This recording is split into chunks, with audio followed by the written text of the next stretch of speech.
મેં તમને બધા લોકોને પહેલેથી જ કહ્યું હતું કે ભાઈ દશામાની મૂર્તિ તમે બધા લોકો વિસર્જન કરવા જાઓ ને તો ખાસ કરીને સાવધાન રહેજો।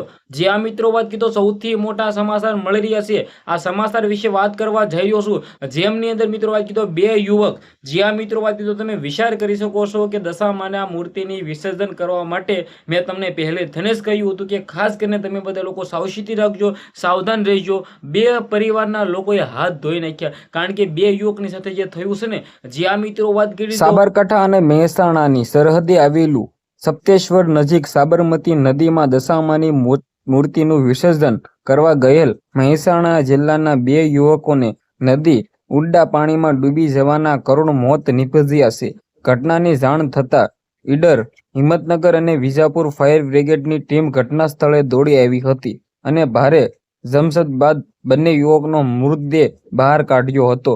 પોલીસ તપાસમાં મૃતદેહ યુવક 18 વર્ષ નવદીપ અશોકભાઈ રાવત અને રાજવી બાલુજી ઠાકોર હોવાનું ખુલ્યું છે।